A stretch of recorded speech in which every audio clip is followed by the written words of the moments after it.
Hi. Guess what? Guess what? Book talks. Yay! My favorite thing. I love sharing books with you guys. So, I have a whole pile here. I'm probably not going to do all of them today, but I'll get through some of them and I'll keep an eye on how long my video is so I don't overwhelm you with too much. So, don't forget, there's some really good websites out there that you can use your library card with. The apps I've been telling you about are the ones that I'm familiar with. I know there's more out there than what I've told you about. Um, Hoopla is a really good one, and so is Libby. They both work through the public library. And then hopefully those services will be open soon. We're opening more and more throughout the month of May, and then we can get back into doing things we enjoy. So, fingers crossed. Anyway, let's start with this is one that I have typically done as a read aloud toward the end of the year. This is called Red Kayak. The author's name is Priscilla Cummings. This is one, it starts out kind of slow, but then all of a sudden, oh, it punches you in the gut, and it's just like, it feels like you've hit a climax, but you haven't. That was just kind of the inciting incident. So this is set on the East Coast. I want to say like Massachusetts, Connecticut, right along the Chesapeake Bay. Our main character's young man is a boy named Brady. Brady's family are fishermen, specifically crab fishermen, and so they make their living on the water. Brady, being I think he's in eighth grade, also has a commercial fishing license, which is kind of odd for a kid that age, but not unreasonable given the fact that his dad's a fisherman and this is what everyone in the family does.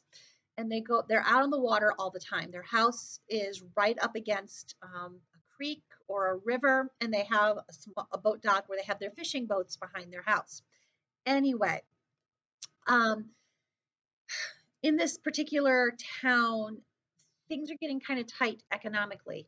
A lot of us can relate. There's been a lot of regulations put on the fishermen as to how much they can catch, how long their catch season is, and financially, it's causing some problems. And there are people wanting to protest the government because of this, because they feel like their livelihood is being infringed upon. Hmm, sound familiar? Anyway, in this story, uh, one of the guys who owned the property next door had to sell his land, and some rich guy from the city came in, bought this big farmland, let it go back to grass, built a ginormous house on it. And now Brady and his two best friends have been told they're not allowed on the property anymore. It used to be owned by one of his best friend's grandparents. And they used to, camp on the property, hang out at the river down there. They had a swimming hole. And now they're being told they can't be there. And they really don't like this new neighbor because they think he's rich and an outsider. And they just kind of view him as what represent everything that's going on in their town.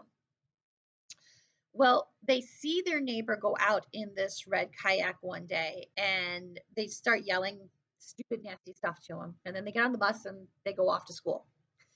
Brady's dad shows up at school that day and pulls him out of school and says, listen, someone's gone missing on the river. They want all the fishermen to go out and help look for them. The weather's getting bad. It's really terrible. But anyway, I'm going to read you a little snippet from the back of the book.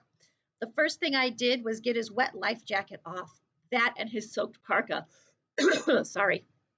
Then I took my own coat and wrapped it around him and put my baseball cap on his head. I rubbed his hands, patted his cheeks, but he looked terrible lying there on the damp wooden floor of my boat. His face pale as a sheet, his eyes half shut, his lips blue as a fresh bruise. That's at the beginning of the book. And then the whole thing, as it turns out, this person that went missing, there's some mystery surrounding how they ended up going missing, how they ended up in the river that day, how they ended up off on their own. And it really makes you think about if you were in Brady's shoes, what would you do? It is fantastic. Red Kayak. My students have always loved this every year when I've done it as a read aloud. There is a companion, which is this one's kind of a sequel, but not really. The journey back takes place the following year and follows one of Brady's best friends after all of this has happened. So, I mean, it's a really good pair of books. Great summer reads, great spring reads. They're just so good. They really make you think about how you would react in Brady's situation. Really should read them. Okay. Another one that I have done, I don't do it every year as a read aloud. Sometimes the eighth graders like to read this as a class novel. This is Touching Spirit Bear by Ben Mickelson. This follows the story of Cole Matthews. He's 15. He's a bully. He has been told time and time again, this is your very last chance. Well, Cole keeps getting all these last chances, and so he keeps acting up. And his most recent thing is he beat up a kid for, I forget what he told, but he told on Cole for something and he got in trouble at school. So Cole did what a bully does. He beat him up. Bad. Like knocked him down on the sidewalk and was slamming his head repeatedly against the sidewalk. The kid had to be hospitalized. It was bad. The court system was talking about trying him as an adult and sending him away to prison for how bad this was. So they came up with an alternative, something called circle justice, something that was done by Native American tribes where you're sent off in isolation. And Cole decides, you know what? Sure, why not? If it's not jail, I'll do it just to prove these people wrong. Because if I'm in isolation and they can't really keep an eye on me, I'm going to take off. They take Cole and they put him on this remote Alaskan island.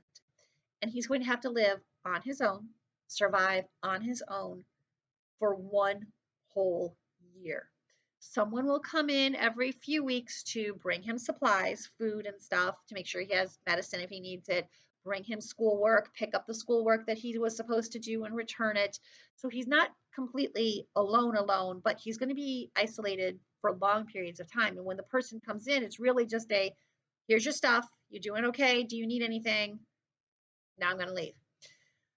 Well, Cole thinks he can outsmart nature. He can bully his way through nature, which if you know anything about watching survival shows, that doesn't go well. So Cole first tries to swim off the island. That doesn't work. Then he gets attacked by a bear. And the description of the attack is really intense. And you really think, oh my God, this kid's going to die. And it really is this journey of how do you go from being this horrible bully to accepting everything that you've been doing is wrong and making a change in your life. Sounds a little bit like our main character in Restart, doesn't it? Anyway, Touching Spirit Bear is so good. This one also has a sequel. It's called The Ghost of Spirit Bear. Highly, highly recommended. They are just really powerful, make you think. If you like outdoor survival adventure stories, this would be a good one for you.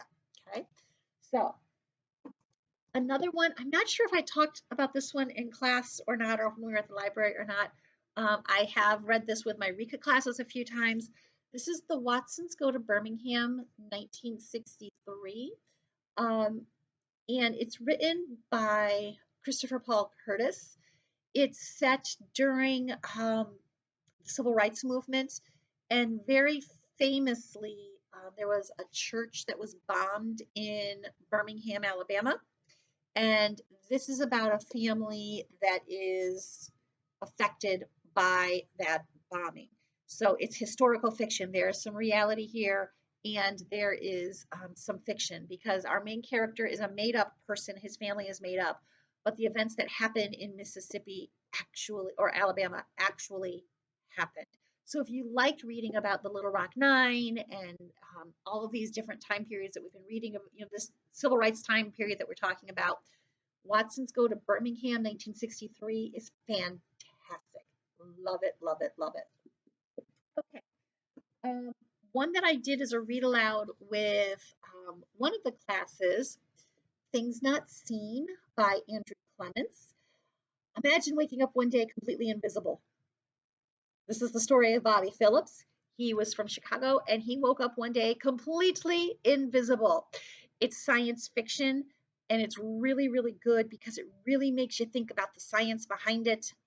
And it talks about like atoms and all this kind of stuff you've talked about in science with cells and, all of this kind of stuff. It's really good, really good. If you talk to, I think it was Core 3, I read this aloud for them. There are 2 or 3 sequels in this series as well. Um, just another great book for you to pick up and read. Maybe look for it on Hoopla or Libby. Um, anyway, I wish I was with you to do book talk so I could see you get all excited about reading these books. Like I said, libraries should be opening sometime soon, I hope. If in the meantime, you can maybe use one of those apps or maybe order some books from Amazon and they can be delivered to your house. I hope you're still reading at home. Remember, AR this month is optional.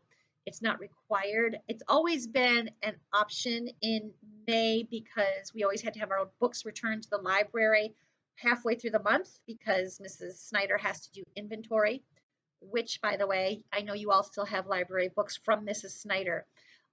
There is going to be a day at the end of the month, I think that last week of May, where we're going to have you guys come back to school. You can return library books, you can return your social studies books, you can return your musical instruments.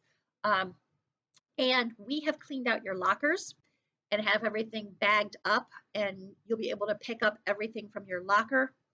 Woo boy, some of you, I think your entire life was in your locker. I don't know what you're doing at home because everything you own was in your locker. That was a fun day for me. Anyway, so maybe I'll get to see you that day if you stop by to pick up your stuff. We have art projects for you from Mr. Brown in those bags, and you can return your library books and anything else you have at that point. Maybe give us a quick wave at the same time. Anyway, I hope you're staying safe and healthy. Yeah, I combined safe and healthy to selfie or health. Hate, I don't know. Anyway, be kind to one another. I'll catch you next time. Okay. See ya.